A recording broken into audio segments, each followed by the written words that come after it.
We're Yeah. going pretty well. We got the same mug in front of us too. Oh, really? Yeah. Good The start. Ace Colour one. Is yours full of whiskey as well? No, I wish.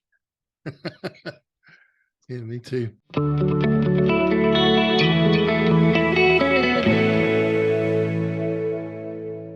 My name's Jordan Gannaway. I'm located in Perth, Western Australia, and I have Onshore Threads as my business and Project Print Co as our print shop as well. Okay. So you've got a clothing brand and a print shop. Yeah, which is It's, an interesting mix. It's fun trying to juggle the two. it's a good thing to get though, right? Like a lot of clothing brands can't print. They have to get people like us to print for them. So Yeah, did you start both at the same time or start one or the other? How did it come to be? I started the clothing brand first. I was doing graphic design at uni, and we did a unit where we needed to create like a fictitious clothing brand, and then it kind of just led from there. Wow. Okay. It was a project that wasn't planned to come to fruition, but you just thought you'd carry on with it. Is that how it Yeah, happened? yeah, pretty much. And there was demand for it, so I thought, why not keep doing it? And probably that was 8 years ago now, and we just printed for us, like printed for myself.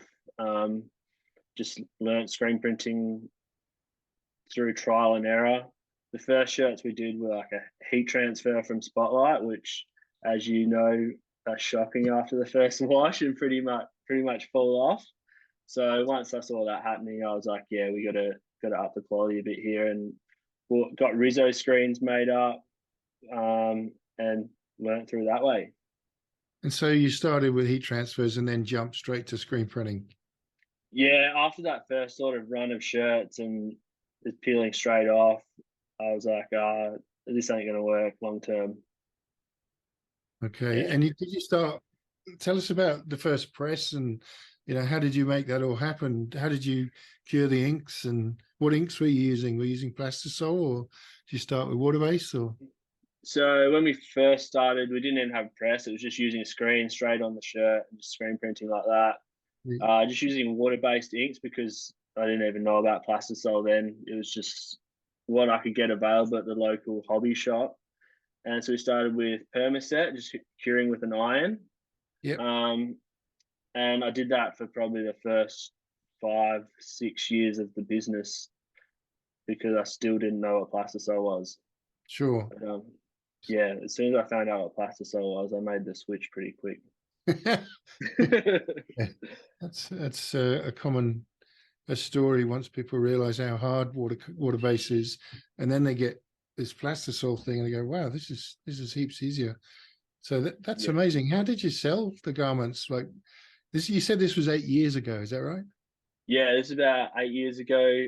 I was just selling it online and at markets. So we'd just go down to the local market by the beach and print up a bunch of shirts throughout the week. Pretty much took the whole week to print 30 shirts by the time you cured it with an iron front and back. Yeah. Um, so you'd print up the shirts pretty quick, you let them dry, and then I'd just sit in front of the TV and watch a couple of TV shows and cure them. Yeah, But right. I really don't miss those days. Do you still sell in stores as well, or you just do everything online now? We do online and through. I think we have 3 stockists at the moment currently. Yeah.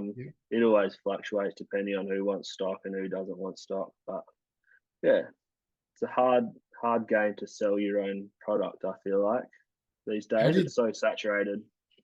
how did you get that started? Like approaching retail stores, or like what was the process for that? I've only actually ever approached one. All the rest have approached me. So Oh wow. um, yeah, being in Perth, it's obviously quite a small place, and a lot of people see what people here are doing and like to support local. So I guess if there's the demand there, then it works out for the retailers. Yeah, right. That's very cool. All right, let's go back to basics. Yeah. You did this project to start a clothing brand. You actually made it happen. Was there like what's the brand behind the brand? Did you have a theme, a concept? What kind of ideas sat behind your designs, or was it just lots of different things put together? Originally, it was just strictly like ocean-based stuff because I was spending a lot of time at the beach. I was at uni.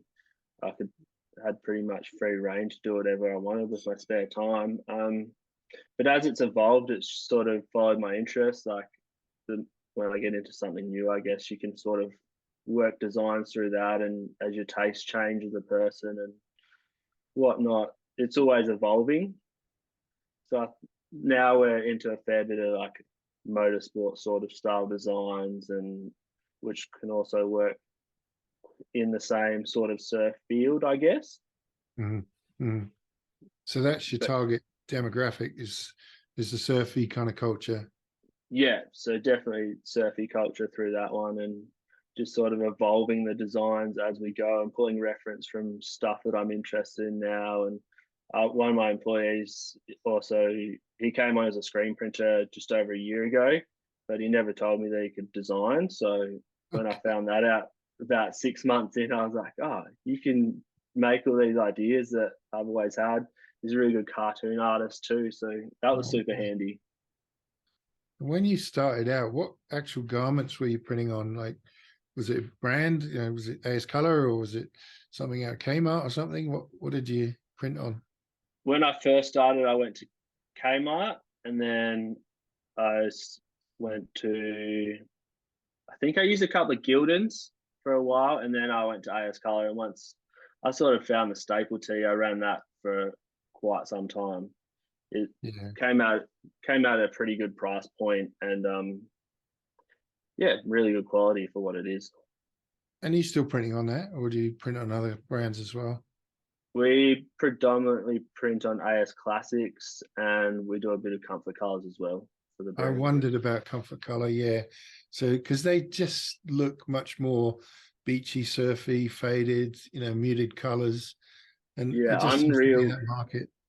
unreal for that style, but they're a real pain to print, aren't they? Yeah, they are. I was going to ask you about that. You're thinking about dye migration. Yeah, Yeah. yeah. The purple ones and the pepper ones are particularly bad. So most of them we just print with a poly ink, which has the barrier base in it. Yep. Yep. Yeah. I didn't know that, I knew about dye migration, but I just assumed that, they're 100% cotton wouldn't be an issue. But I think it's because they're dyed after they're manufactured, aren't they? So they're not Yeah, not pre-dyed. Yeah. yeah, no, yeah. That I learned pretty quickly. I was like, oh, why is this pink on the other side? I was like, Didn't it's like print and 100. white. Yeah, 100% cotton tee. Everything checks out. Shouldn't have any dye migration here, but yeah, Oh, yeah, that's frustrating. Yeah, so you don't put a barrier base underneath it. You've got an ink that you actually have a barrier base in. Is that right? yeah. So we for anything that's not camo, we just use the white with a barrier base, and it's been Yeah, pretty good. But if we do camo or anything like that, then it generally has to have that grey barrier, I find. yeah, yeah. Same here. I have heard of people just taking a white and mixing a barrier base into it, and I always say, but doesn't that come out kind of grey? And they go, no, no, it's pretty white. But I've never done it, so I don't. It doesn't Yeah, make sense to me that. But I don't know. yeah. Have you ever done that? No, I've never done that. That's the first I've heard of it. But yeah, it seems like it'd come out grey, wouldn't Yeah, that's what I it? figured. I'll have to try it though, just to see what they're on about. Um, okay, so do you sell more classic AS colors or more comfort colors? Is it I mixture? It's about 50-50, I'd say, because there's a lot of people who like that more fitted sort of style. Like they're a bit heavier, obviously, and a nicer collar. So you got that trade off of the comfort colors being the faded wash and the AS color being like that really nice fitting t-shirt. Yeah, and you're printing on tanks and hoodies as well, and Yeah, we do hoodies, like quarter zips, shorts, all sorts of stuff through that. Yeah. yeah. And have you ever tried to kind of get to other markets with your brand, or you think that this is the niche that you're in and need to stay in that one, or I haven't specifically like thought of it because now it's a bit of a side project to the print shop. But I feel like as it evolves, you kind of reaching different markets anyway, because you might put out a design that, like, I don't know how closely you follow us. Like we did the chop shop one, and so now we've got a few people who are into like the motorbike sort of scene, like Yeah, custom motorbikes, who are more interested in it as well. So like as you do different designs, I feel like your your target market sort of changes, or your demographic changes a bit. yeah, okay. And you have you ever tried to sell anything over this side of the country? The other, We have, the other beach? yeah, we have a few customers, but it's predominantly just West Australian based, which is kind of weird. We Yeah, still okay. haven't been able to crack that East Coast market. Although Yeah, one surf shop that we stocked at for a while there, they used to have a rep come over every year from New South Wales, and he said he used to love it, love coming over here because they actually had different brands over here rather than just like the same six that they stock in every shop over there. yeah, yeah. No, that's interesting. That's good. All right, let's go back to basics. So we've got the project running, we got your brand running, you got a screen without a press or anything. What was next? What did you do next? Did you go for like a better way of curing or a press or a flash dryer, or what was your next stop? The next thing I made was a four color one station press with my dad. So we made it out of wood. Wow. Um, it didn't hold reg, but it worked good for a one color. So you just set up four screens and then just print four designs. But Okay. That's very yeah, cool. With a single that platen or yeah, multiple? single platen, but we made like sleeves and all sorts of different Nice. platens for it, which was I feel like well, you'll find out that I've made pretty much every bit of equipment you can for screen printing. Yeah, that's So cool. Tell us it's about the kind others. Yeah. well, I made it. The next thing we made was a tunnel dryer. Wow. So That's big. Right. Tell us about that. the well, it was quite elementary. We had a heater panel in the top, just from the Kmart heater, and then we had a rotisserie little motor there that you just run at one speed, and you could change. You turn on and off panels to change the temperature inside. But we found that for water based, it ran at pretty much the perfect time if you had two panels on and run it at the speed that it ran automatically. But Wow. once you sort of make all these things, you kind of really appreciate the when you buy a good one, Okay. and you can also fix anything once you do have the new stuff Yeah. Okay. because you have Because like a real good understanding of how everything works and whatnot. and what kind of dryer are you using now? Is that running off just normal mains like your the one you made, or is that having to, use three phase or something? We just have a Gilroy one at the moment, and we've actually just ordered it a while ago, but we're getting a reservoir engineering one next week. Okay. So yeah, when we were upgrading the dryer, I was unsure whether to just get one bigger one or two, just add another one to what we already had, and end up going with two. So then, when you run two presses, you can run different speeds and different temperatures. Say you're doing hoodies on one and t-shirts on the other, or something like Mhm. that. Just gave us the flexibility, and all the power specs are pretty much the same as running two as it was for one big one. All right. Okay. That's cool. Um, all right. What was next after your can I say handmade, homemade wooden press? Yeah, that got me through. I think it was 4 years. It lasted me, Interesting. and then I got a Vastex V100. I think we were Yeah. one of the first people in Australia to get them when they came out. Okay. And So that's trying to do okay. any research on them was near on impossible. So I kind of just did as much research as I could and bit the bullet. Went through Leapfrog. That was super helpful. Um, and yeah, we still have that one at the moment, but we're actually going to sell it at the end of this week because we're getting an auto. You get an auto. Yeah, we bought one locally here and comes in on Friday. Oh wow, that's super cool. Tell us about that. What is it? What have you got? We got a Taz 200, so it's a bit of an older machine, but 8 colors, 10 heads. It was local. You can't ever find anything local in Perth if you want Yeah. to buy second hand. It came up for the right price, and we thought, why not why not add it in? We've got the workload for it a lot of the time. Good. Um, yeah, and we're getting a bit sore doing like 1,500 piece runs on the manual. Yeah, absolutely. That's so cool. And that's a compressed air one, the Yeah, TAS 200. Yeah. All right. Well, that's going to revolutionize everything. You must be super pumped for that. yeah, it's going to be so nice. I'm not sure how big the learning curve is going to be at this point, but yeah, looking forward to getting it running and stuff, trying to figure it out.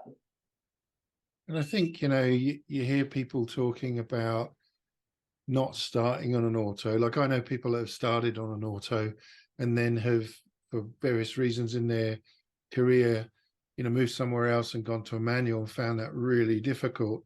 But of course, other people will tell you, and I think it's true, you start on a manual, you've got all the concepts in there, Yeah, because in my view, a lot of screen printing is working out what the issue is, not how to do something. You learn how to do something fairly quickly, but what's wrong with this? Why isn't this not working? That it's fixing that kind of problem. And going over to an auto, you've got the same issues, but you fix them slightly differently. So I think it is beneficial to start on a manual and move to an auto, because you might say, right, that actually might be the wrong mesh count, or maybe that ink needs reducing more, or whatever it may be. But that because you did it on a manual. Do you see what I mean? yeah, yeah, for sure. But You learn all the angles and pressures and whatnot first, and then you're able to troubleshoot from there. the only thing, obviously, that you can't get round, but that I don't do any printing anymore, and I really miss that. But when we first went to an auto, I did do the printing. Um, is you can't feel what's going on. Obviously, you're not doing the physical printing. And Yeah, I used to love it when maybe you had a loose screen or something, a little bit loose at the mesh, and you're on the manual, and after a while, your eye just picked up maybe a tiny creep of underbase somewhere, and you just mentally just switch the angle slightly or change the stroke or whatever, and you just nailed it straight away. You can't do that on an auto. It comes yeah, around and you go, hang on a minute, and you've got to go. So not being able to feel what's going on, I found yeah, a little bit blind to begin with. Um, yeah, for sure. oh, that's really exciting. That's very cool. Yeah, no, should be a huge game changer from what I've heard. But Yeah, yeah, definitely looking forward to that. that's amazing. And how many of you are there? It's just two at the moment. We're looking for a third. We have just like little tasks that we'd like to be done, like just someone to check in shirt, someone to catch the end of the dryer, Yeah, rather than have to like run between loading and unloading and yeah. that. But yeah, just two of us at the moment, and I did the first five. What did I do? 6 years on my own, All right. and so the first 2 years of the print shop was insane. Um, it just grew to bigger than what I ever expected, and we ended up having to get someone in to start helping, and he's been with us ever since. Yeah, okay. Yeah, that would have been tricky on your own initially, I guess. I've never been on my own in this business, and my daughter co-owns the company with me, and it was her and I that sort of started messing around and trying to work out how it all works. So I've never had a catch, which, Yeah, which is kind of nice. Um, yeah, it sounds like what that auto will do once you nail it is you may not be running at top speed initially, but it'll soak up jobs much more quickly. When we got ours, we found that our setup and teardown time just dropped, like we just couldn't do it quickly enough.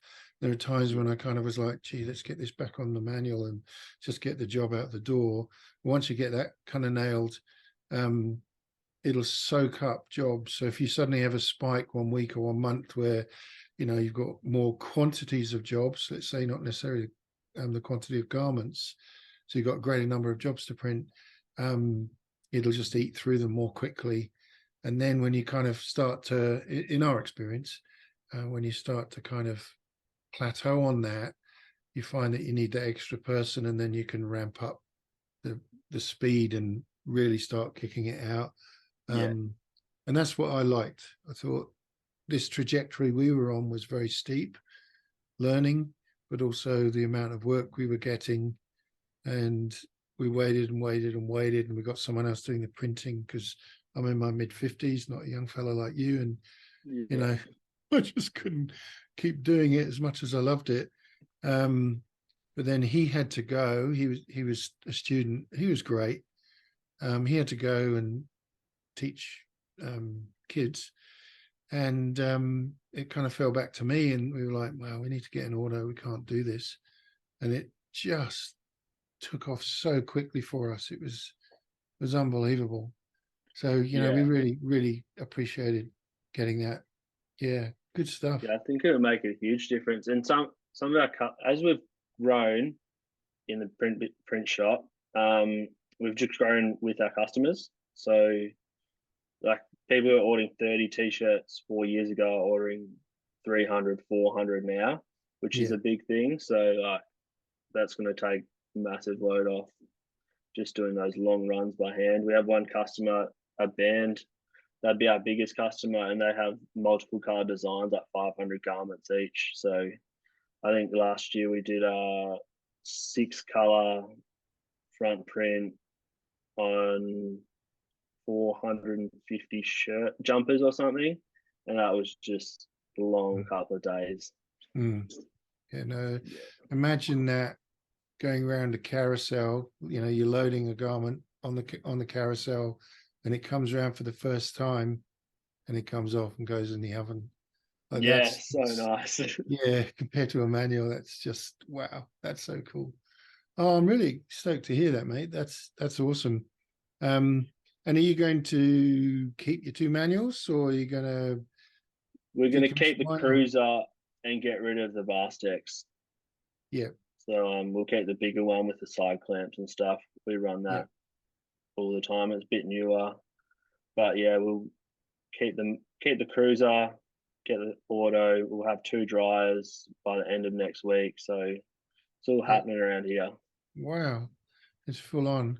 We'll have to catch Yeah, up with you again once you've had that in for a few months and see how that progresses. yeah, for sure. See how we're going. Figure it all out. As the cruiser, I've never ever been on anything M&R. I'd love to, but I've seen a few of those, at a distance, so to speak, online. But they're pretty good. People really rave about them. Yeah, for the price, you can't really complain. I think that they came in about $7,000 shipped to us. So you can't get side clamps or anything on anything else for under 10. Yeah, right. Um, and it's been a real solid press. It was a bit different going from a rear clamp to a side clamp, just with your Yeah, screen setups and stuff, and how much movement you had. We used to do like a couple of designs on the same screen. You just move the screen over on the back clamp, but you can't on really the do other that on the side, cruiser. you Yeah, can just so you just change the way that you template do you print on film and then burn from yeah, film? Yeah. yeah, So you just change the way that you run those templates to kind of stick the film to the bottom of the screen. Is that what you're talking about there? yes. So instead of putting a cup, if you had like room on a screen left, instead of putting it 2 designs next to each other, you could do like one on top of the other or something like that if they're just single colors, and Yeah, then just move the screen up as you move on to the next design. gotcha, gotcha. Yeah, nice. Yeah, I'd really like to look at more M&R stuff and kind of get my head around it. Have you heard of MHN? Is that a brand you've heard No, of? No, not I heard hadn't of heard them. of them. I Are hadn't they in heard of them. are they available in Australia? I don't think they're here yet, but Yeah, apparently they're pretty big everywhere else. They're kind of like, well, I don't know because I've never seen one, but people talk about them being very similar to M&R, yeah, in their setup and everything. But I think they're a European company, but I've never seen one. But people rave about them. yeah, We run Anatol here. We run Vastex as well.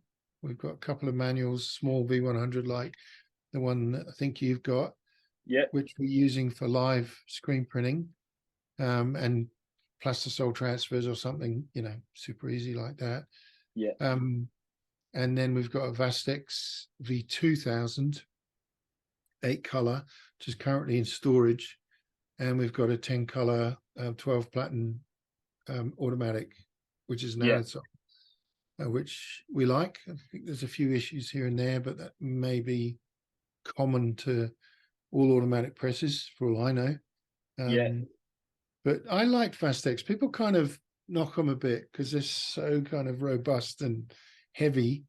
But it was a press I got really used to, and just knew kind of how to tension it well and make sure that Yeah. rego didn't slip and those kind of things. I really liked it. I guess like all presses, you end up nailing it. But yeah, the auto, as I said earlier, just transformed our ability to output much bigger quantities of jobs as well as bigger runs more easily as well. So now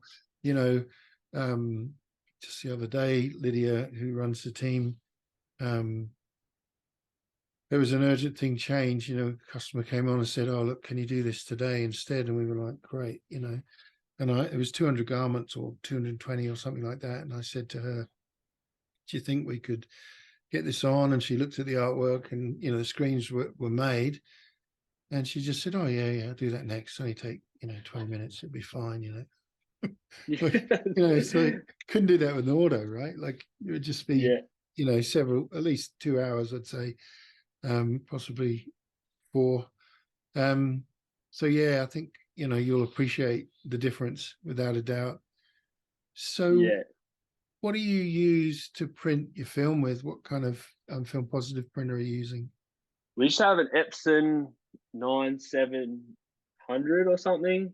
I don't actually know what it is because it doesn't have a number on it. It's sitting right next to me. But it just does up to A3. But I think this year, now that we're getting the order, I might look at something a bit bigger just for those oversized prints. Yeah. But up until now, we didn't really do a whole lot of oversized stuff just because of the toll on the body doing it on a manual. Like doing multiple colors oversized with plastisol is sore on the shoulders. Sure is. Yeah. We jumped up to a wide roll a while ago. And the thing I didn't realize was it's cheaper on film. Obviously, Really? because you're using, like if you've got an A3, a good size print on an A3, you're probably not going to be able to fit a left chest print on that same bit of film that you might cut out later. But you might get 2 or 3 of those, on one space on the roll. So I found it easier to kind of use up space on the roll, rather than waste space. So ultimately it works out cheaper. And the cost per foot, if you will, or meter of film with a roll is less than it is buying sheets. So it actually saved quite a bit of money. Saved on ink as well, like refills and all of that. Yeah. Does that use like a tank or is it just cartridges? It's huge cartridges, like this kind of length. That big. Yeah. That's a Like the 30. CTG machine. A little bit like that, yeah. Yeah. It's just a film printer. It's over in the corner here, so I can't quite show you, but it's the Epson 3200. We've got the cartridges where we just use the refillable black ink. So these types, that's cleaning fluid, but that kind of bottle, but with black ink. So we just fill them up. And it's just all black printer, or do you still have the color cartridges in there too? No, it's all black. Just turn it all black. In one of them, I put a cleaning fluid. It's just, I don't know what it is, just some kind of ethanol maybe. And sorry about that. And now and again, I just set it to clean, but it's brilliant. Works fine. And if you've got that big print that's bigger than A3, it's perfect for it. Yeah, it's gold. And also, you get a really thick deposit of ink once you get the driver set up. There's always that kind of tinkering around to get the driver to deposit what you're looking for. Yeah, I know how that feels. You get the new printer, and it feels like you spent so much money on it. You're like, oh, this thing doesn't even print a black film. Well, you'll definitely enjoy that for sure if you get one of those at some point. And tell us about burning screens. What kind of exposure unit? Did you make one of those as well? Yeah, I built that myself as well. So Fantastic. originally we had a halogen light in it. I think it was about 1,000 watts, but I just Wow. found it got too hot. So we've switched over probably a year ago to an LED unit, but that's also brought the exposure time way down. I think we're about a minute 45 with the dual cure emulsion. Yep. But yeah, it's got a vacuum top and everything, so it's perfect. But the thing I've found since I bought the auto is nothing's going to fit auto screens because I made it for the manual size, Yep.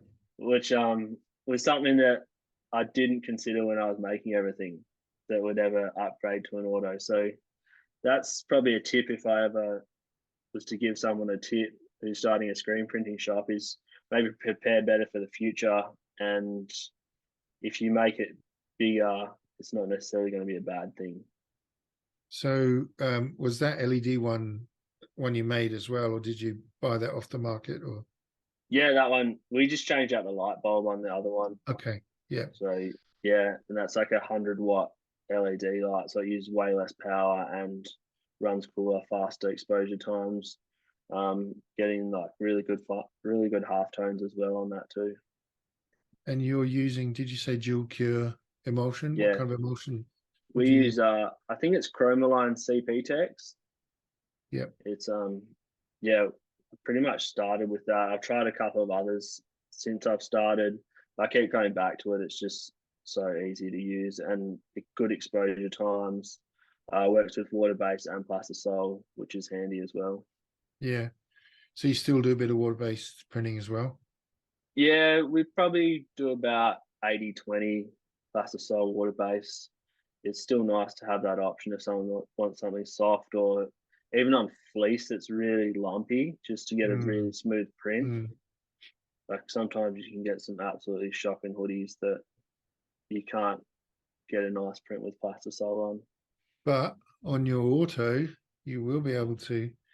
Um, Yeah, yeah, I mean, even if like we found straight away on the auto again that prints were just smoother overall because you can yeah, get different kind of pressure going, but also put a flattening screen in a roller or whatever, and yeah, you'll just resolve that problem in one go. You just use up one head, that's not a big deal yeah. generally. Have you got to get new flashes for that press, or do they come with the Comes press? comes with flashes and a compressor and everything. So Fantastic. yeah, It's package. yeah, too good to refuse. Yeah, quite right. And are you doing any kind of simulated process work, or is it mostly Uh, spot process? How do you do all of that? Mostly spot colors. We've done a couple of simulated process jobs that we're really happy with. But I just find it's a lot of trial and error until you really get it. And at the moment, we just haven't had a whole lot of time to play with it unless we get the job in, which Yep. kind of makes it fun because it just adds a little stress factor onto it. But as Jed, my employee, says, diamonds are made under pressure. So Yeah, we that's right. like to take that one, like take them on and see what we can do. But it's interest. I'd like to do a lot more of it, but until we have that time to really play with it, it's not something that we advertise or anything. Mm, yeah. And do you do any discharge or anything like that? No discharge, just water based and plastisol at the moment. We don't have good ventilation in here, so it's Oh, probably not okay. ideal for discharge. Yeah, no, and it is horrific when you get going with discharge. Everyone goes, Yeah, "Oh, this isn't real good." yeah, Let's get this job done as quickly as we can. yeah. Yeah, okay. Um, Now, so at what point did you start printing for everyone else? And you said earlier, I think you alluded that in a way the brand is kind of like side business now. Is that how you described it? And Yeah, the main print co is Project Print. I think you're called. Is that right? yeah, Yeah. yeah. Project Print. That was about 3.5, 4 years ago. I don't have like a set date on it, but yeah, somewhere in that time, I started doing a few more jobs for other people. Like friends would be like, "Oh, can you print this for me?" And I was like, "Yeah, sure, print that."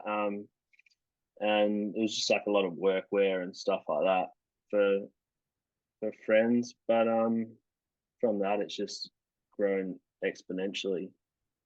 And have you done Um, much marketing, or is it just grown naturally in that time? just pretty much all word of mouth. We used to post on Instagram daily for probably like the first year, and then after that, it's so as we see something cool come through the shop, we'll post about it.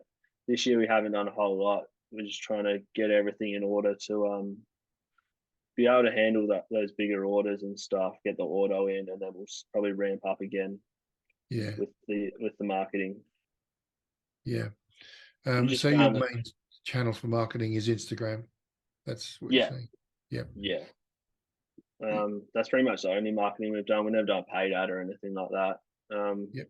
We swapped a couple of hundred shirts for some advertising space in the magazine. And we got a lot of that was a fishing and boating magazine. They print heaps and heaps of copies of that, and we got a fair bit of work out of that as well.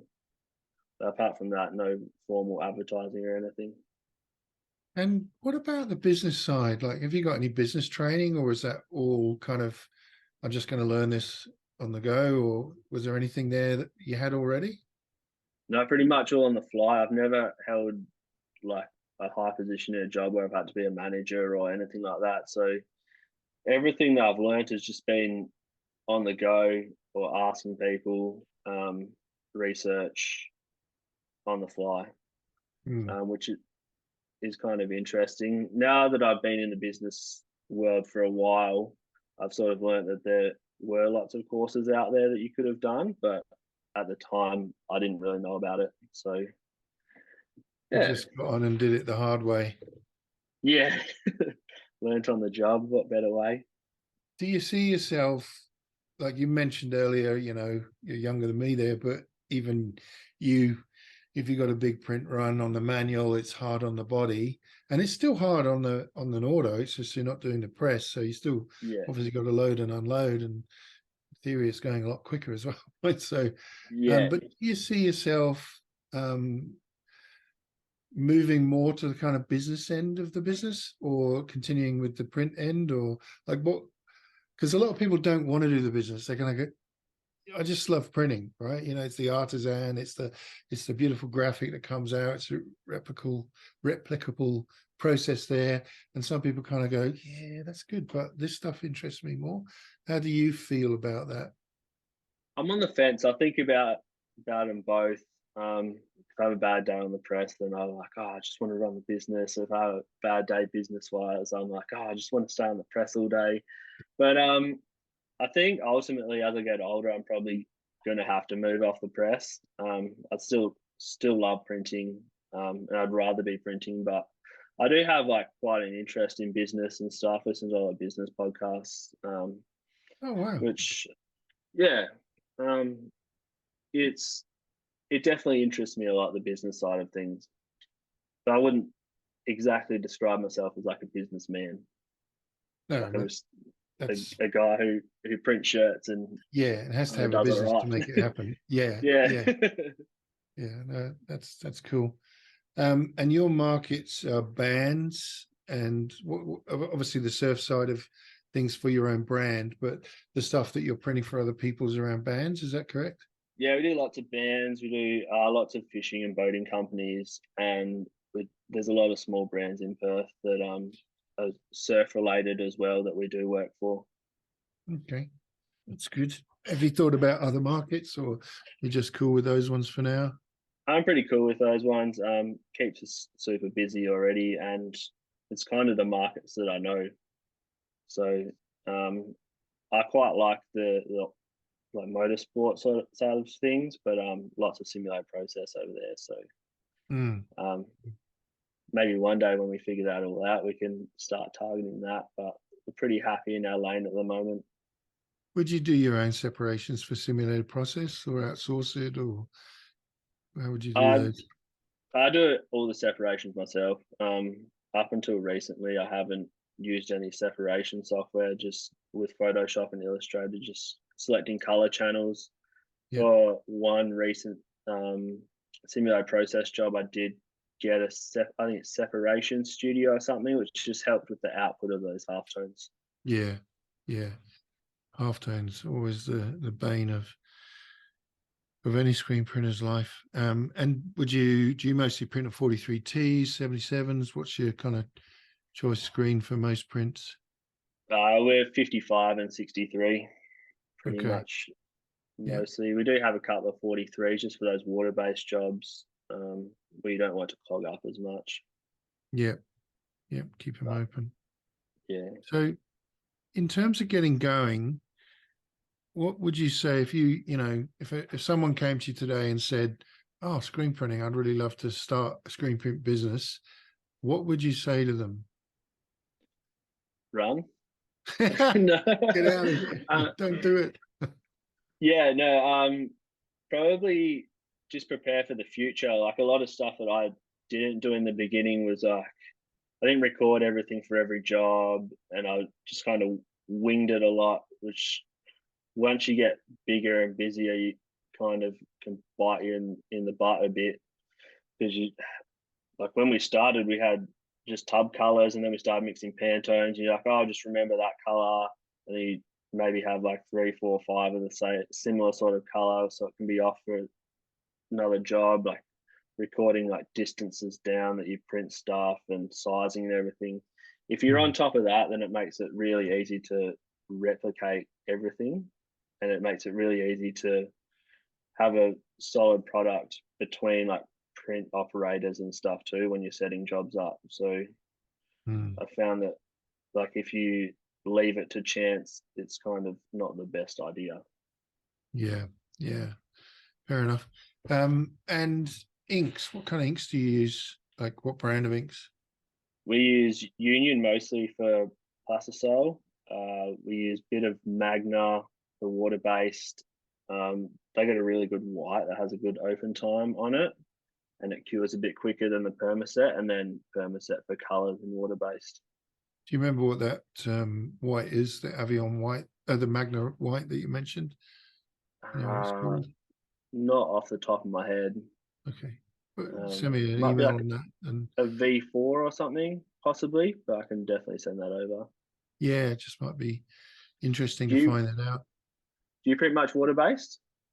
As little as we can, a bit Yeah, like we're 3,000 feet up here and it's like, just so dry.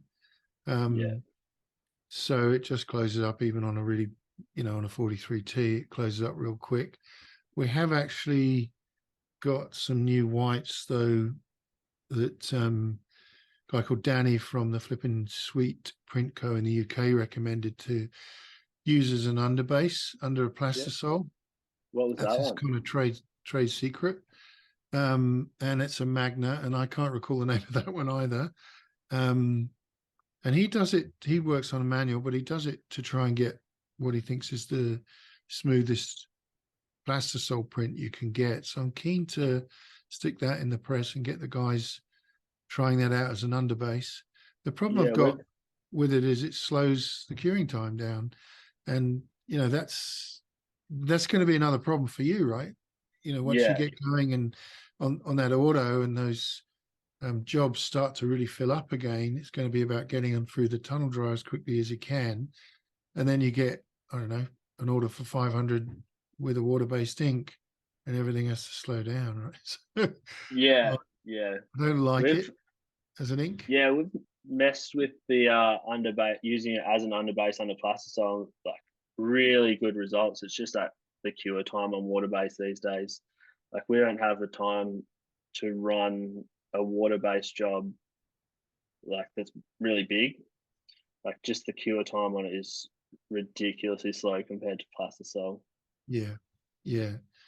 It's and that's just we've got a lovely wide dryer, so hopefully we can feed two autos. Obviously, they'd need to go at the same. Unlike your idea of Yeah, having two tunnel dryers that you can put one with, one speed and temperature for hoodies and the other for tees and so on. We yeah, wouldn't be able to do that. But I, can't, in that example, we can't have a situation where on one press we're running water based and the other plastisol because we still need the speed throughput.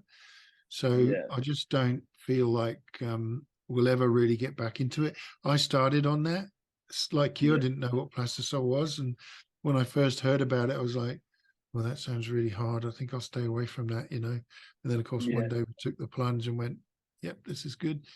Um, but when we finally did do that and move away from water based, it was like such a gift.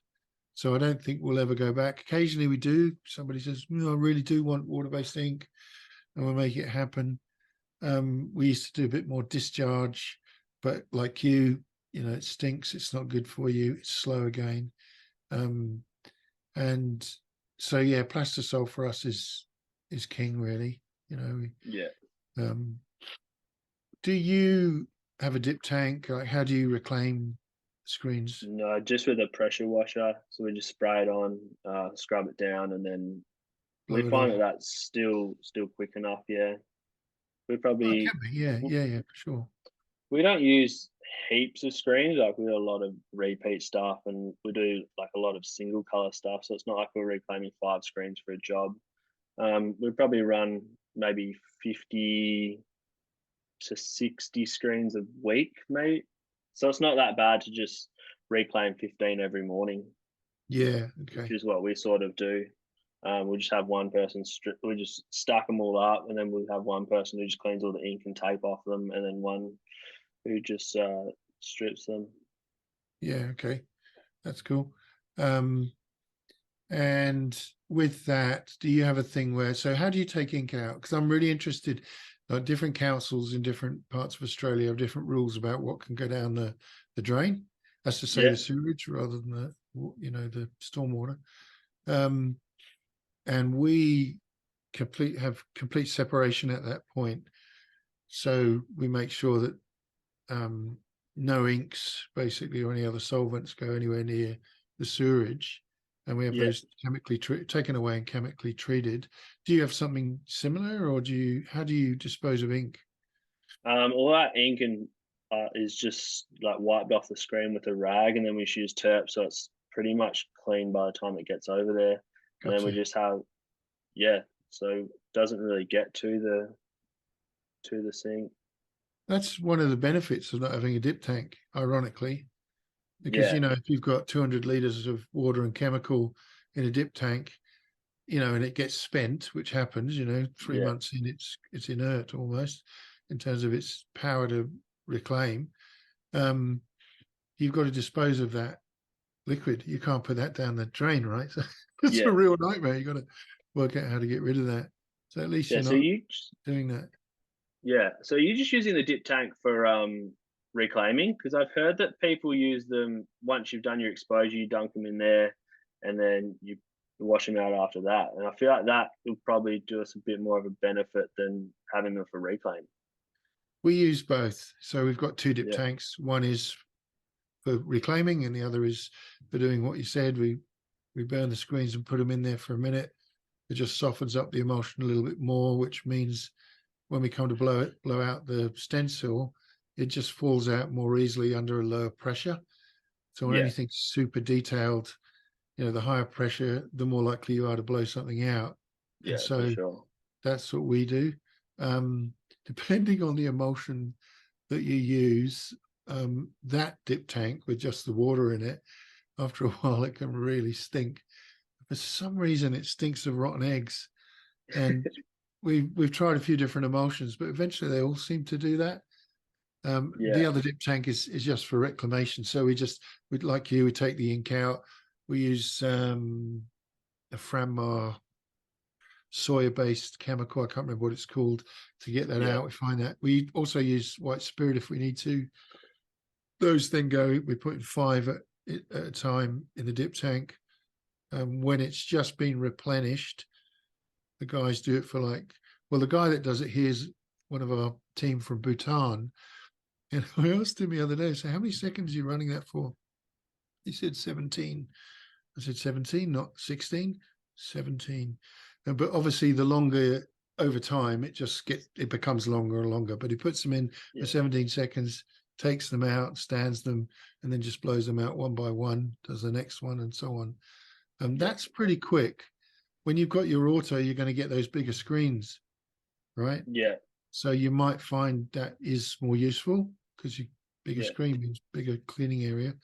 We got slightly oversized screens for our press, like Yeah. the 790. No, I think it's 690 by 790.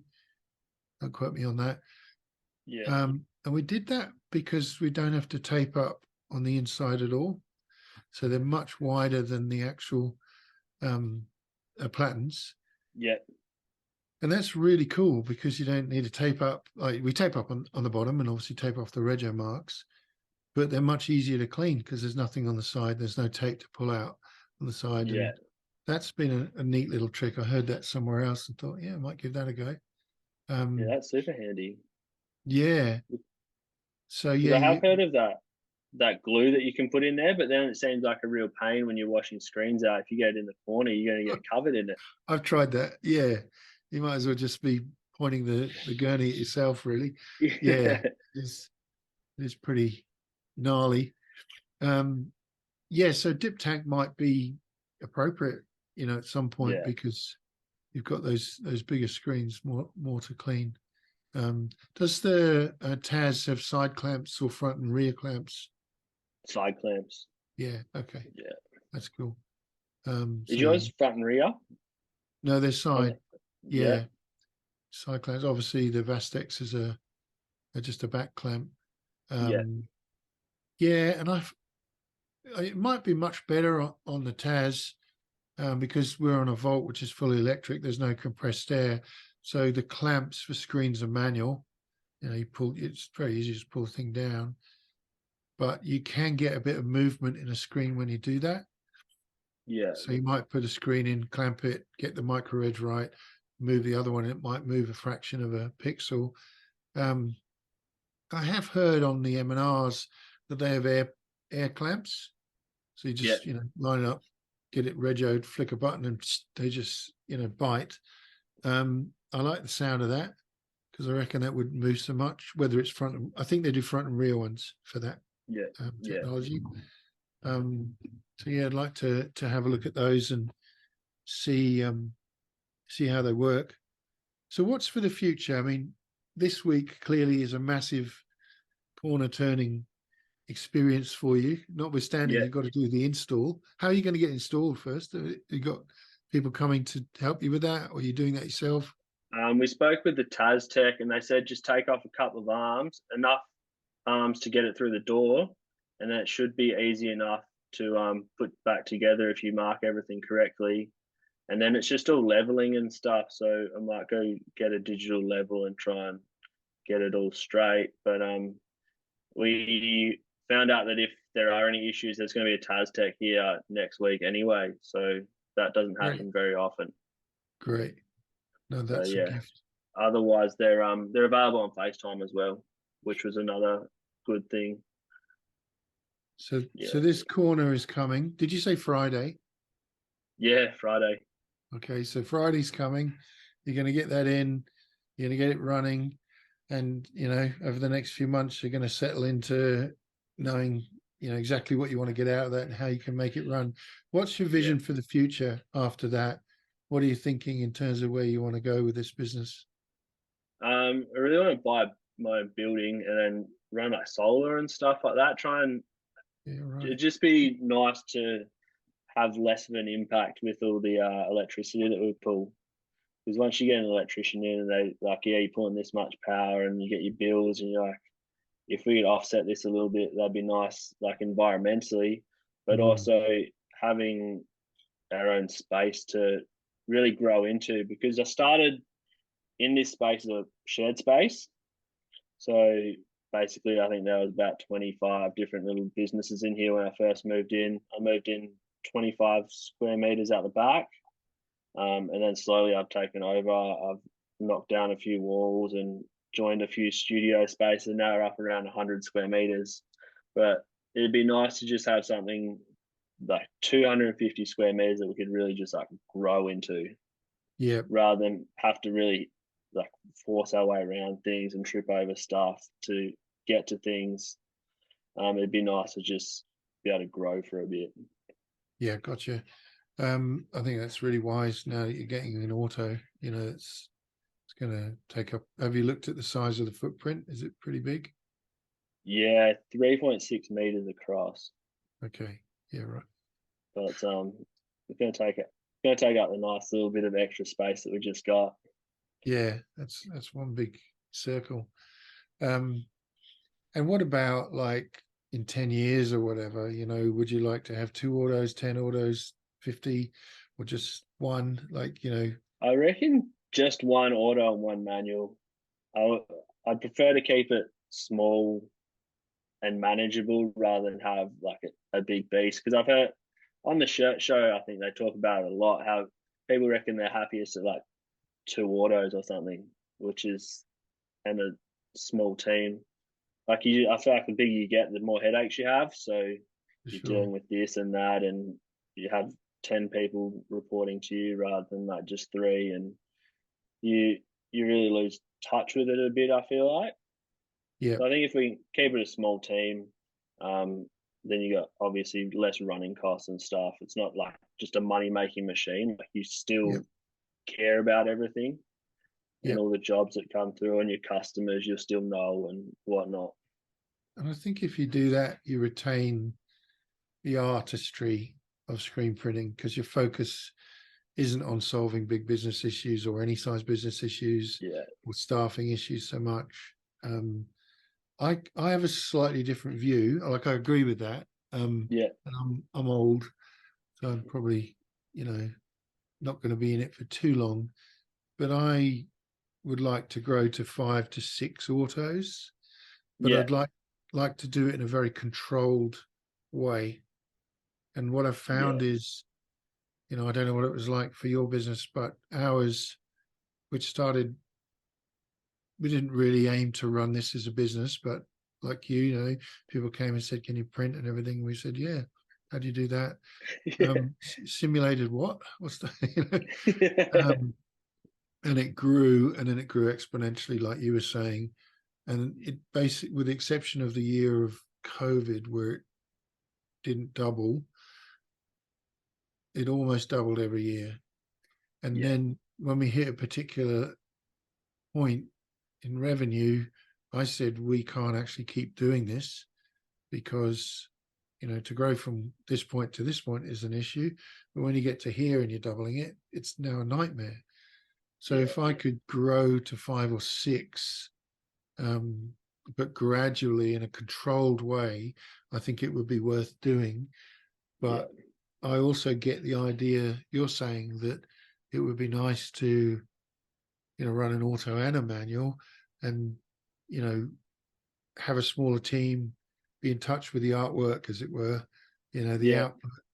I mean, I do the business end of this job now here, and I love that. I've done business pretty much my whole working life. And yeah, so I enjoy that. It's my kind of, it interests me. But I do the SEPs. Some complex stuff I don't do. I just give it, yeah, outsource it. Um, and so I get to the point of film, and that's me done. you know. And so often I'll go out there and say, "Oh, can I see that such and such a job? Oh, sorry, that's gone. What do you mean it's and I miss it. yeah, Now they'll come in and say, "Do you want to see this one? Look, if it's something interesting, do you want to see this one?" Um, and so I'm missing that side of it, but I don't mind too much because I'm wanting to drive the business from the business end. yeah, But I can see some people don't want to lose touch with that altogether. yeah. So yeah. Um, Yeah, okay. Um, Garments, we've spoken about your long term goal is to get these premises. Are you thinking of anything like embroidery? Is that, or do you Uh, do we have embroidery? we have one head here.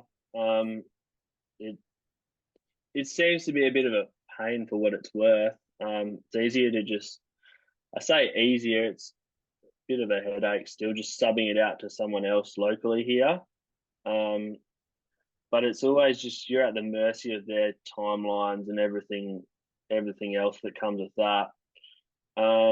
So we do a bit, but we don't really advertise it as such. We'll do small jobs here on the single head. Anything Yep, over about 20 units, we'll sub out. Um, yep, But yeah, it's something to think about. We don't have room for one here, like anything bigger here. I think if I was to go fully at it, I'd probably just buy a machine and get someone to run it here rather than outsource. But until we get to that point, I think we'll just outsource a little bits and bobs that we get and see what happens. Yeah, But okay. I feel like that's the biggest thing with outsourcing stuff is you just at the mercy of another business. Like, and that's something that we've struggled with and try to get our heads around. But do you outsource embroidery or anything like that? We stay away from it completely. Yeah. We just So don't. you just If we've got a big, athletics event or something, and they want caps or something, we will outsource it. yeah, Like we'd never print it or do anything internally. We used to try and print or at least heat press plastisol transfers on baseball caps, but it's just too hit and miss for that kind of surface, as you're probably aware. And so we do outsource, but we just if anyone comes on, we just say no, we don't do it generally. But a big yeah, customer would say, yeah, we'll fine, we'll do it, we'll make it happen. yeah. Do you ever get people contact you for contract printing? No. We were doing it for one place for a while, but they ended up buying their own screen printing stuff. So we once that customer's gone, we're like, it's better to just go direct to customer, and then you deal with the customer directly, and you've got a full paper trail of everything that's been said and whatnot. And it's your deadlines and their deadlines, not someone else's deadlines. But there's Mm. an extra deadline in there and stuff. Sometimes stuff isn't communicated correctly, so we just rather go straight to our customer. Yeah, I agree. I had the reason I ask is I had an email. Occasionally it happens, people come on to us for it, and I had one this morning.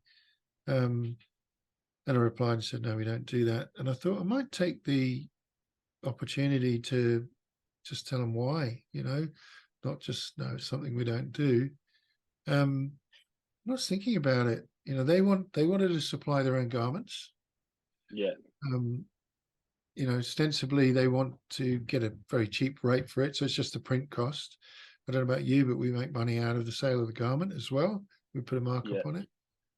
And, I said, if you're not printing 500 to 1,000, there's zero money in it for us, zero money in it for you. And the risk is immense if there's spoilage and you provide the garments. yeah, And I just flicked that back. But we had a scenario not so long ago where somebody wanted to use the press, the auto, and they run on a manual, and they had I can't remember how many thousand it was, but it was a reasonable order. And they just said, my arms are going to fall off. I can't do this sort of thing. Do you mind if we hire the use of your press?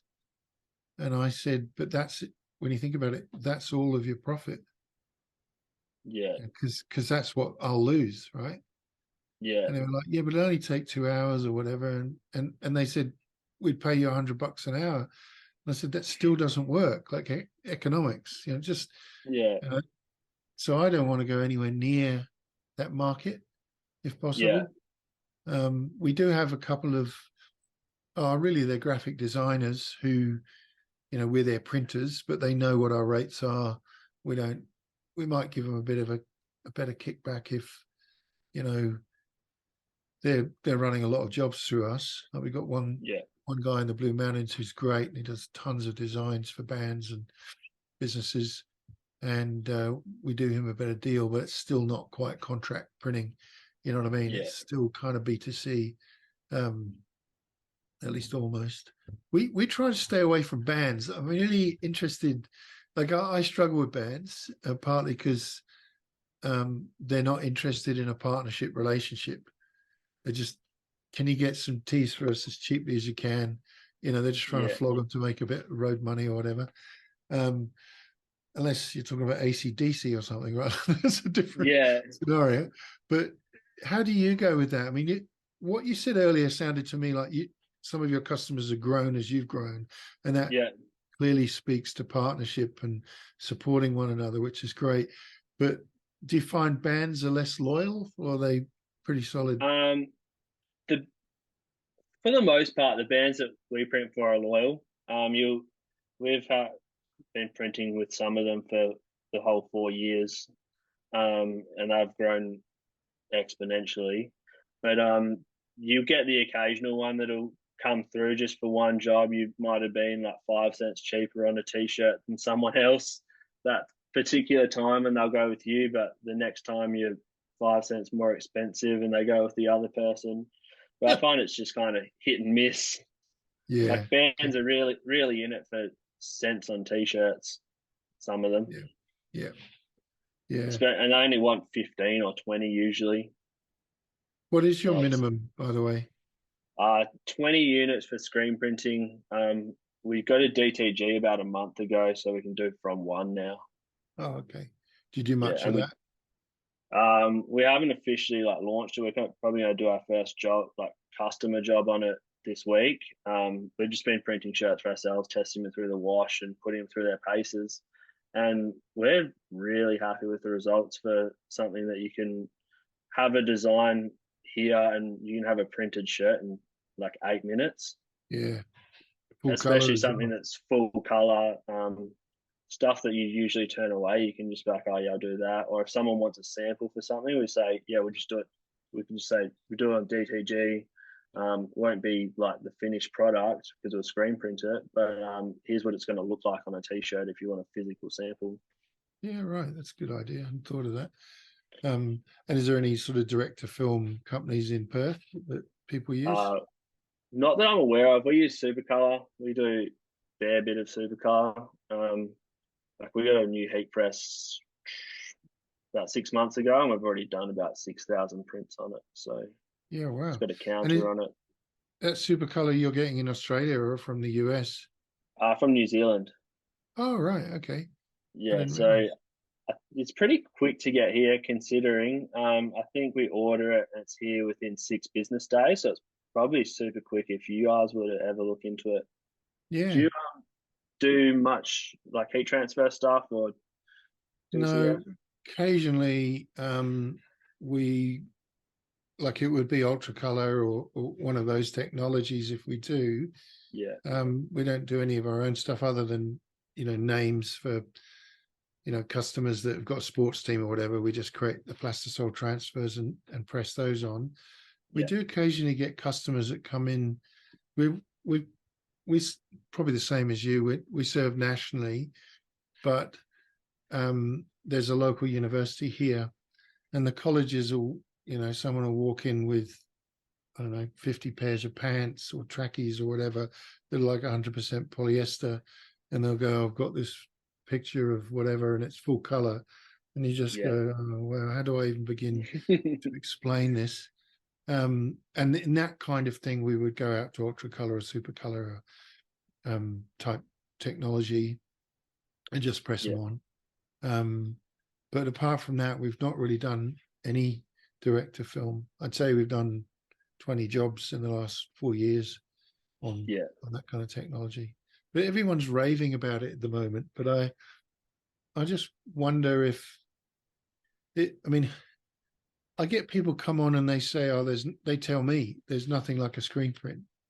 We know that screen printing is the kind of, pinnacle of apparel yeah, decoration. And I think that's going to stay. But the key for me is if you want, a simulated, even a 10 color job or an 8 color job, no matter whether it's sim process or spot color, and you've got 500 to do, screen printing's without a doubt your best option. So I yeah, always feel like those technologies are only going to cater for smaller quantities where it's just too complex and expensive to run a big press. yeah, However, we're quite interested in getting a stampinator. Are you aware what a stampinator is? yeah. For for the automatic, Yeah, it's yeah, like an it's like a inline heat heat press or press. something. Yeah. Yeah, and people use it to press transfers at high speed. So Oh, they really? reckon, yeah. So you press them on the press, There's no printing. You just get the ultra color, line it up obviously with the laser, snap it down, the stampinator sticks it down, and then you peel it off when it comes around. Obviously it doesn't need to go in the oven.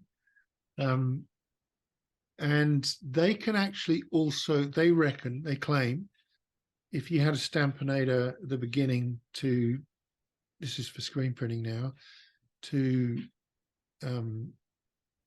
effectively just flash cure your underbase, and it flattens it out so there's no rolling needed. Then you print your other colors, and at the last head you have another stampinator. They claim that that doesn't need to go through the oven, which would be pretty cool. Yeah. I haven't heard anyone else say it yet, but that's what they reckon. I'm quite interested in getting one of those for our printing, but if we did that, that would open us up to larger runs of, complex colors. But at Yeah. the end of the day, it's still a transfer. And Yeah. we all know what happens to them in the end. As you said at the beginning of our chat today, they're going to come off, they're going to crack, they're going to fall apart, they're going to peel. Yeah. And I feel slightly embarrassed about having something like Yeah. that go out, to be honest. Yeah. So yeah, I don't know whether we will do that or not, but we certainly haven't done it much until now. Yeah. Yeah. It's something just for those small jobs. It's really handy. Just put some transfers on. We kind of tell the customer like it's not the best option, but it works.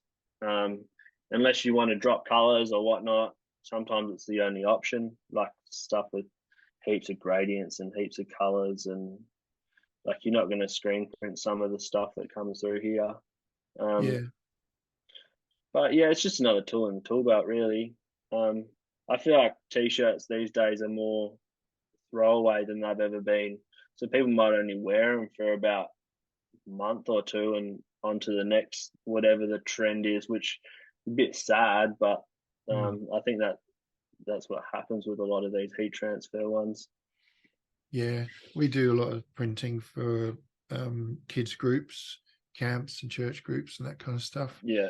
And they get their t-shirt as a kind of trophy. So Yeah. they just keep them and keep them, I mean, that's just one market and they tend to be fairly simple prints generally.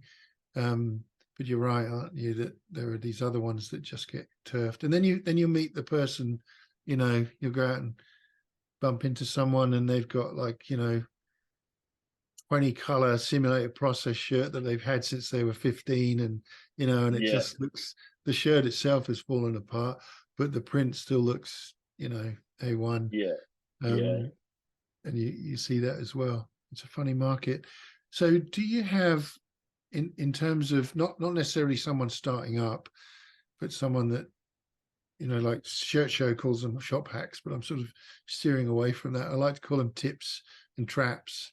Have you got any tips for people screen printing, and any traps to watch out for that you think might be helpful to know about? Traps would probably be trying to offer everything. I feel like at points here I've tried to be like, oh, we want to do this and that, and I've transferred embroidery, this and like everything. But I feel like if you just get really good at one thing or two things, it's probably more beneficial. Then you're not spread as thin and you don't have equipment sitting around doing nothing if you're too busy to use it and whatnot. So I think you're better off perfecting your craft than trying to do everything. And if you don't, another thing is if you don't know something, there's so many screen printers that are willing to help. Like you can send them a message on Instagram nowadays. I quite often send people messages and be like, "Oh, I've got this. Notice you do a bit of that. What do you reckon?" Or we want to buy this press or this dryer. What do you think of yours? Like I feel like you don't really want to be afraid to reach out to people these days because everyone's super helpful. Yeah, some people aren't, but then Yeah, there's a the few. ones that are really helpful. Yeah. Yeah. Did you do a lot of YouTubing and when you were sort of learning more about how to get going, did you watch Yeah. folk online? Yeah. Yeah. Back in the day when I first started my brand, I think it was just Cat's Bit. And then I think now I've got like the Print Life. He hasn't released anything for a while, and there's Yeah. Lots of other sort of YouTubers doing it now. Yeah, the print life, Cam Irvin, just seems to have dropped off the radar. I actually wanted to, I've contacted him a few times in the past, but wanted to sing out and just see what's going on there. What about Mikey Designs? Matt? Yeah, I've Uh, watched a bit of his stuff. That's how I kind of try and figure out the simulated process stuff. If I actually watched one the other day about how to disassemble an automatic printing press. oh, perfect. Yeah, but yeah, no, he's pretty good as well. It's a good resource out there. And the other one I used to watch is Lee Stewart. Yeah, I watched a bit of his stuff. Um, I do find he's a little bit arrogant. Thinks he knows everything from the get go, but yeah, That's his he's style. Yeah. definitely got some helpful stuff in there if you're willing to bypass the persona. Yeah, he's definitely got a big persona. He's also very honest, I find. Like he's Yeah, bullshit, but he's very honest. But yeah, yeah, he seems to have done really well. He's really, yeah. grown well and so on. Yeah, cool. Hey, look, one last question. Have you ever done any live screen printing? We haven't, but I'd love to do some. Do you do much? You said you have a press to do it. How do you go about it? Because we find that like everything draws so much power, and you really have to simplify everything back down when you're so used to using all the big stuff. So we have yet to do an event, right? We're geared Yeah, up for it, and we have our first event a week on Saturday, and it's a venue, it's a music festival, and it's a venue that they say will hold, or they've had 5,000 people is the most they've had, and they're hoping they'll get more this year. So we're gearing up for that to try this concept out. Got another yeah, company, another business that's owned by Ministry of Shirts that we're running that operation out of. I want to see yeah, if I can grow that as a separate thing. So I'll get back to you, but I'm kind of terrified of it because one yeah, is that kind of anxiety, performance anxiety, pressure of printing in front of a customer. yeah, Though it's a simple, dark color ink on a light color garment, I'm a bit yeah, anxious about that. And we're probably completely overkilling the whole thing. We've also printed up a number of garments from a retro brand we thought we wanted to run and then realized we didn't really know how to see if we can sell them off the stand as well. yeah, So I don't really know, but to answer the question, we're running one of those V100s, yeah, single platinum 4 color, obviously just 4 different screens. It's a 2-day event, so we're hoping to run another 4 different screens on the second day. yeah, We're going to print on AS Color 5001s, all light colors, fairly funky designs, a bit retro for the type of market that we think will be there.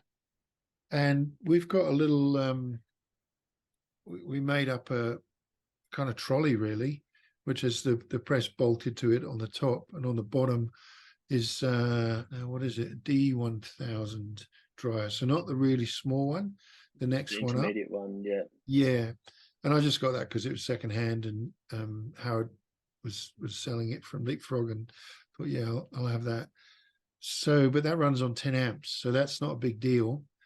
But yeah, I have heard the way to go is to use flash dryers, the standard, not the another quartz ones. yeah, not the quartz ones, just the standard ones, because obviously you Yeah, blow the electrics. And that's all it needs. So that might be an easier way of carting stuff around. But yeah, we're hoping to shift 400 or 500 garments. We'll see. We might shift 40. We might shift yeah, 400. So yeah, I'll let you know how it goes. But I'm quite intrigued about the marketing side of that and the sales aspect to making that work, in terms of throughput of people. Because you can't really, because it's an experience for the yeah, customer. You can't really, have them round print right, like you would want to do here. yeah, And I listened to a podcast on the Print Hustlers annual conference that Printavo or Intavo, whatever they're called now, do. And it's the company in the US that are the preeminent live screen print event company. Yeah, And they run 400 events a year. So I that's learned a lot crazy. from them. And the guy said, you want to be thinking one t-shirt every 60 seconds, one t-shirt a minute, Yeah, but don't try and get 10 out in a minute. Right now, you and I yeah, printing on a manual, 10 a minute, we need to go a bit quicker than that, right? yeah, But the premium is so great that you have that experience with the customer, and if they yeah, want to print it, show them how to print it, let them get involved in that, because they will then go and you can see I'm really into the marketing here. They will then go and tell everyone else, hey, I just printed my yeah, t-shirt, really, where was that? So I'm interested to see how that works and whether it is as good as everybody says. But they claim that at the Comic-Con they print 10,000 t-shirts that's like at one crazy. event. That's mental, isn't it? Do they So have like an auto set up for that and like a proper dryer and whatnot? Because I that's know you'd think so. insane. So that apparently they just have dozens of V100s or equivalents of V100s set up with all their Yeah, dryers. And, you queue up for one at one station and another one for another one. And, and I have seen, is it Vega 23, another online screen printer, a guy with a YouTube channel. yeah, He has a little video of an event.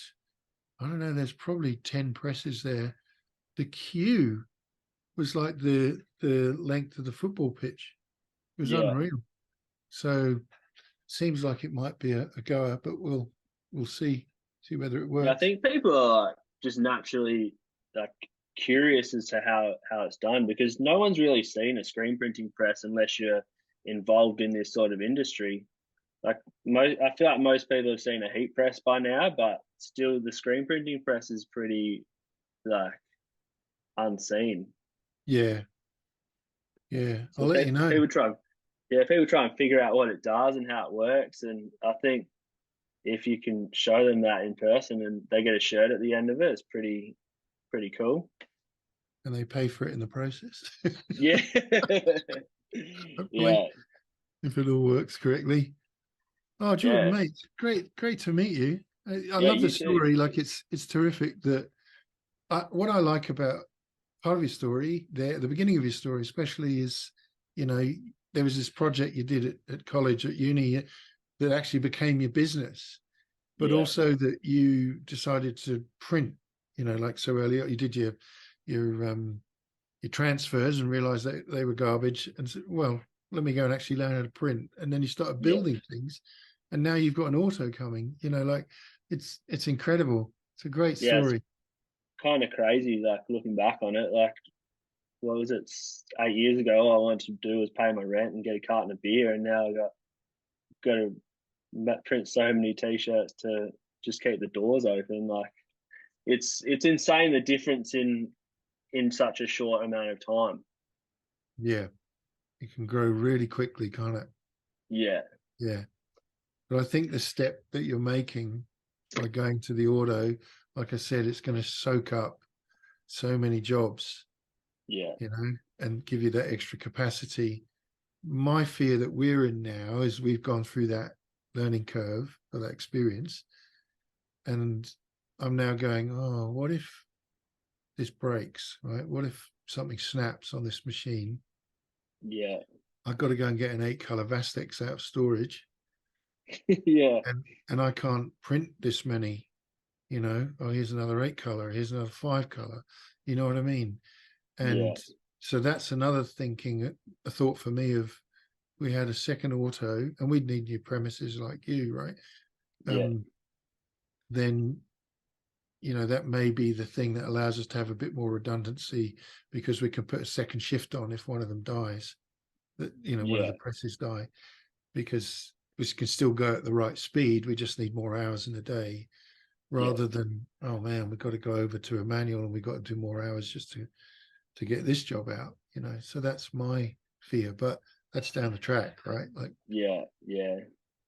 It's definitely interesting to think about. Like, even if a dryer goes down, it's like insane downtime to get one fixed back up. Like that's the Yeah. thing that you rely on the most. Yeah. And you don't think about it. Just sits Yeah. there plodding away. You Never turn it on every complains. day, check the temperature, make sure it's right, and you're like, it's going to be good. Yeah. But That's if right. something's to go wrong, it's like really wrong. Yeah. Yeah. Yeah. But you've got redundancy in that you've got two. So Yeah. that's good. Yeah. That was another reason why I went with two as well. So it's just handy to have extra things around here. Like we got a couple of spare flashes and stuff like that in case we ever need it. Yeah. No, that's the way, definitely. Okay, well, look, mate, great to meet you. Thanks for sharing your journey and your story, and it's super exciting. I'd love to touch base again in a little while once you got that press in. If you need any information, or just give me a shout. Might be able to help, might not be able to, but always here to help if need be. Yeah. Way too far away to jump on in a car and come up Yeah. and carry stuff for you, but I hope it goes well. I'm sure it will. Yeah. Um, Thank you. but thanks so much for your time. Too easy. Thanks for having me. Appreciate it. All right. Catch you later, Jordan. Cheers. Bye. Cheers, mate. Bye.